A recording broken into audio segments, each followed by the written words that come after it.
कलम आज उनकी जय बोल। जी हाँ, आप बिल्कुल सही समझ रहे हैं।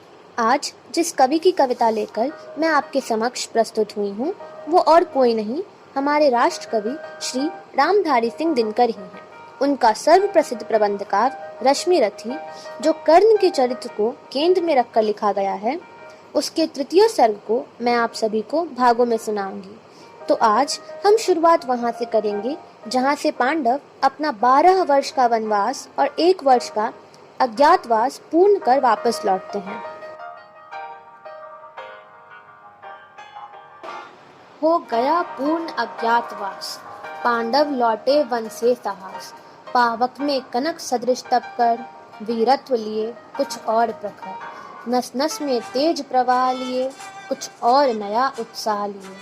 सच है विपत्ति जब आती है, कायर को ही दहलाती है। सूरमा नहीं विचलित होते, क्षण एक नहीं धीरज खोते। विघ्नों को गले लगाते हैं, कांटों में राह बनाते हैं। मुख से न कभी उफ कहते हैं, संकट का चरण न कहते हैं। जो आ पड़ता सब सहते हैं, उद्योग निरत नित रहते हैं। शूलों का मूल नसाने को, बर खुद विपत्ति पर छाने को। है कौन विघ्न ऐसा जग में, टिक सके वीर नर के मग में। खम ठोक ठेलता है जब नर, पर्वत के जाते पांव उखर। मानव जब जोड़ लगाता है, पत्थर पानी बन जाता है। गुण बड़े एक से एक प्रखर, है छिपे मानवों के भीतर।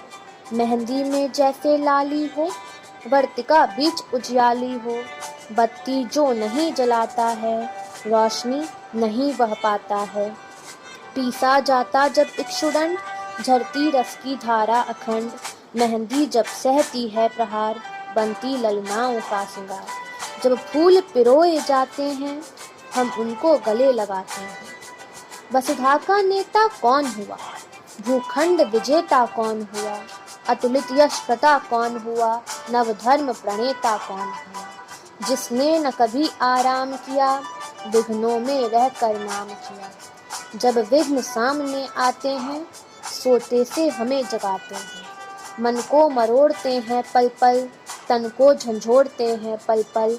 सतपथ की ओर लगाकर ही, जाते हैं हमें जगाकर ही। वाटिका और वन एक नहीं, आराम और रण एक नहीं।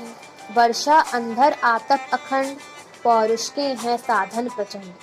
वन में प्रसून तो खिलते हैं, बागों में शाल न मिलते हैं। कंकड़ियां जिनकी सेज सुगर, छाया देता केवल अंबर। विपदाएं दूध पिलाती हैं, लोरी आंधियां सुनाती हैं। जो लाक्षा गृह में जलते हैं, वे ही सूरमा निकलते हैं। बढ़कर विपत्तियों पर छा जा, मेरे किशोर मेरे ताजा। जीवन का रस छन जाने दे, तन को पत्थर बन जाने दे। तू स्वयं तेज भयकारी है, क्या कर सकती चिंगारी है। इस सर्ग के प्रथम भाग में दिनकर जी पांडवों के माध्यम से हम सभी को विपदाओं का डटकर सामना करने की सीख देते हैं, क्योंकि वीर मनुष्य वही है जो हर विघ्न को पार कर आगे बढ़ता है। अंत में मैं बस यही कहना चाहूंगी कि मैं वो हूँ जो नन्हे दीपक से आग बनकर दिखलाऊंगा। मैं वो हूँ जो नन्हे दीपक से आग बनकर दिखलाऊंगा। जो हवाएं मेरे खिलाफ थीं कभी, उनको ही अपना सहारा बनाऊंगा।